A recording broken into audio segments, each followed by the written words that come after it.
Hello, can everyone hear me? Yeah. Well, my name is Fergus Craig. I'm actually an architect, so I feel completely out of my depth, especially having to follow John. So now not only do I have to sound like I know what I'm talking about, but I've also got to make you laugh.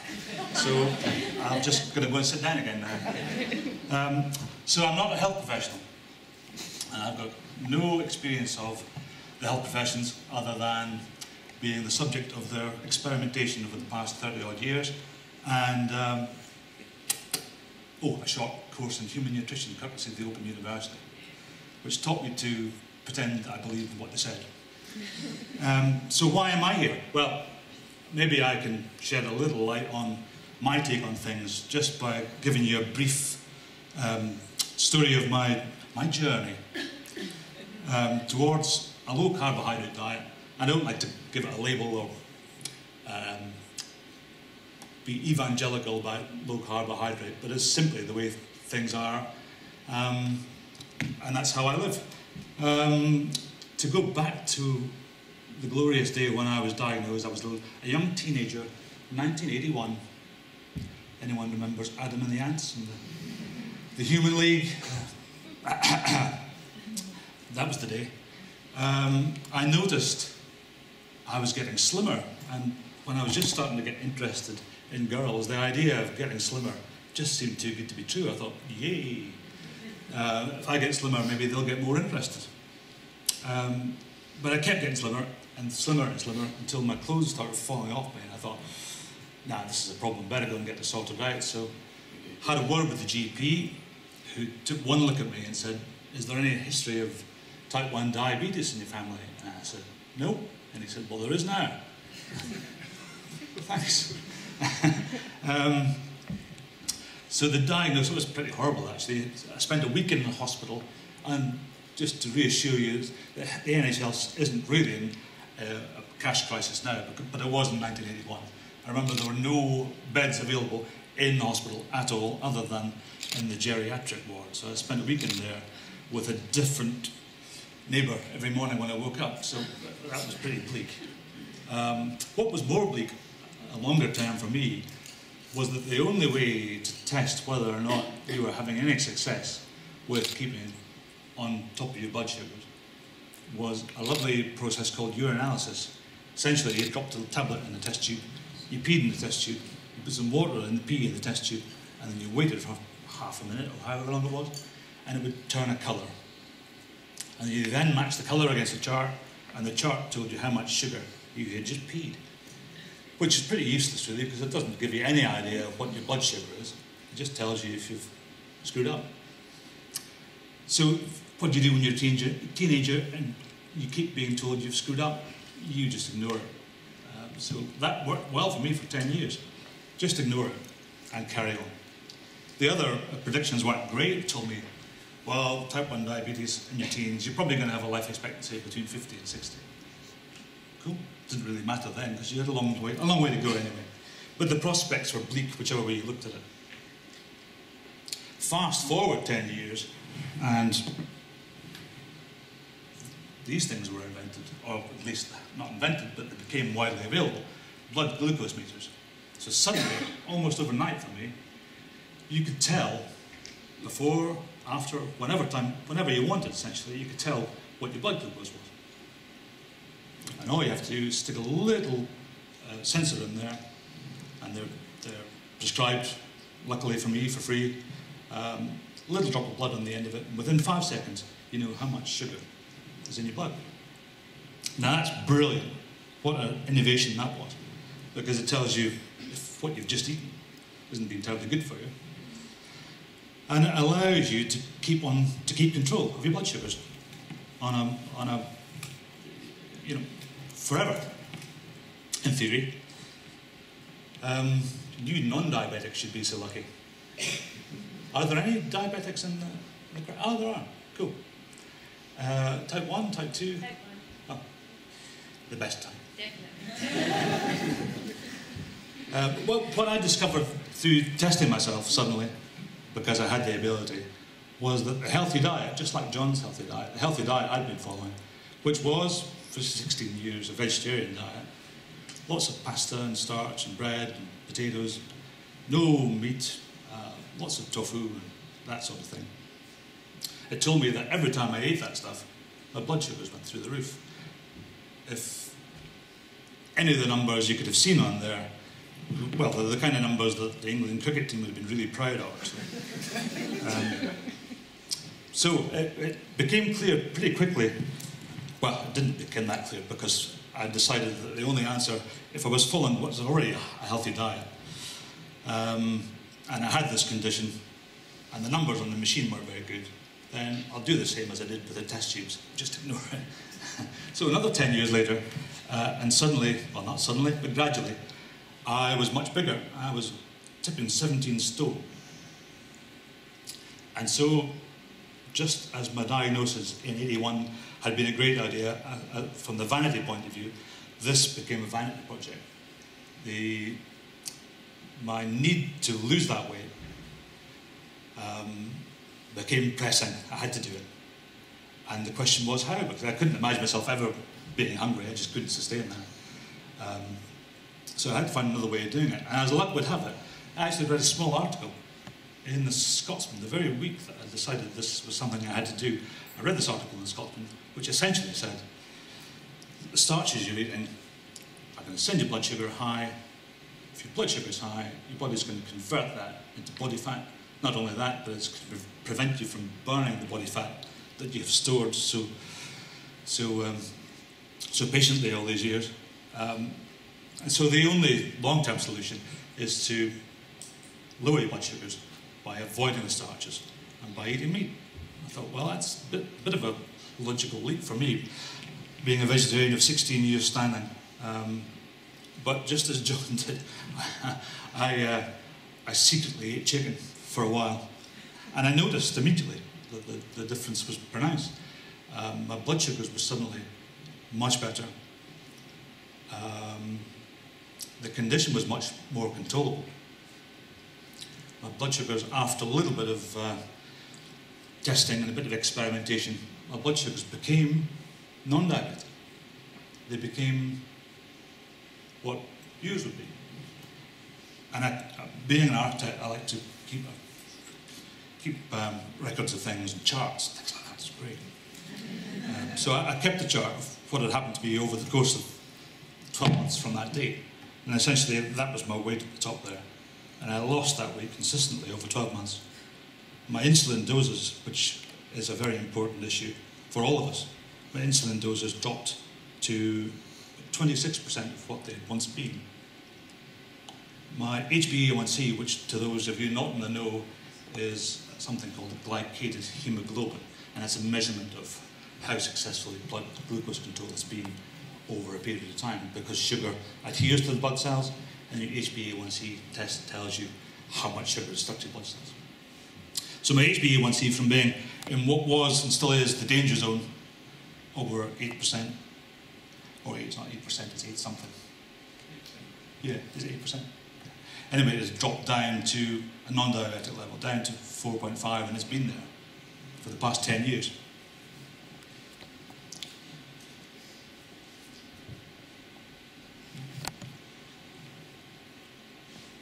So that became something that I just had to tell people about. It was astonishing to me that I could have this success by eating food that made sure I wasn't hungry between meals and made me less inclined to pig out on stupid stuff at the stupid hours in the morning. But made me feel satisfied, made me feel well again, made me lose weight. 4 stone I lost in the end of it. And each time I went back to the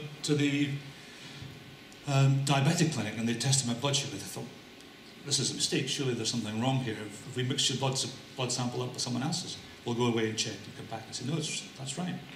Well, they've given up checking now because each time I go back, they know it's going to be right.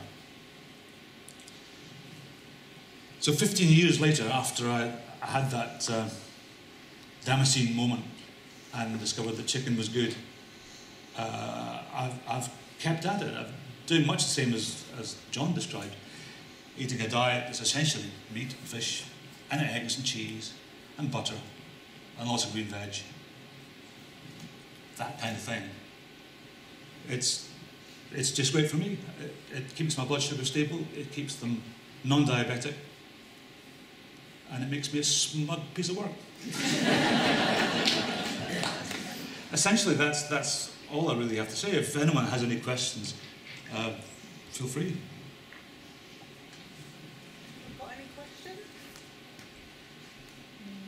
I'm going to use the microphone for one over here. You able to shout, or? Can you hear me? Yes. Yes. I was wondering if you're active, obviously you lost weight. Yeah. In your time, you a relatively active lifestyle. At the time, I tried to, but it just became really difficult. You know, when you don't want to be taking 17 stone out for a run or getting on the bike. So I'd always wanted to do that. I felt inclined to do it, but disinclined at the same time. It just felt really awkward and difficult. I do now. I mean, I cycle every day now, but because I feel I can. Do you still push your HbA1c rate down to that level? Is the hypo-awareness there still? Hypo-awareness had gone pretty much when I started. And I can't get it back. I can't get it back. Do you still, if you don't mind asking, yeah. the hypo still occur? They do less frequently and less severely than they did before. It's not something I don't think I'll ever be completely be able to banish it completely. It's just a fact of life. When you go to the specialist, they say if you're active between 6 and 8 HbA1c because of that risk, but you're saying 4.5, and that's if they're non-active or sort of light active, between 4 and 6 is fine. So I'm just playing a book with like what the advice that they give you. Yeah. 6 to 8, I want to get doing 4 to 6. But 6 to 8 is even high for me. You know what I mean? Yeah, yeah. Well, my research, such as it is, had told me that, let me see, got it written in the chart in very small writing here, that an HbA1c of 7 is equivalent to blood glucose of 10, an average of blood glucose of 10, which nobody's going to pretend is a good idea long term. And even an HbA1c of 6 is equivalent to an average blood sugar of 7.7, which again is way too high. A normal blood sugar is between 4.5 and 5, say. That's just the highlight, that's the advice that's given. Yeah. So that's just a wee bit worrying. Yeah. I've experienced that in 25 years myself for type 1, and I've experienced that throughout, especially with the advice that you get for consume starchy food or starch in your every meal. And maybe 5-6 years ago, I thought, no, because I need people taking insulin. And if they want to take insulin, they probably say it, it's okay in the arse, literally something. You tailor it back a wee bit, and like I'm saying, it's very individual. Yeah. Like people have been saying before, you've got to find what works for you. I don't know if you've read a book by Dr. Richard Bernstein, who's a type 1 diabetic, living in New York. He actually does blogs on the internet, and he's got a website. Yeah. But he said something very interesting about that. He advocates what he calls the law of small numbers. In other words, if you have your insulin doses as low as possible, that makes the potential for errant results either side less likely. So there's an advantage in keeping your insulin low, which is one of the things I meant to go on to say before I chickened out and left it at that, was the idea of having too much insulin in your system or too little insulin in your system is something that applies to everyone, regardless of whether they're diabetic or not. And I would suspect that the vast majority of people who are carrying too much weight have an insulin level that's too high, which in time will lead towards type 2 diabetes. They may never become type 2 diabetic, but it won't do them any good in the meantime. It does all sorts of long-term damage. Sorry, that's a bit off topic there. No, that's cool, my man.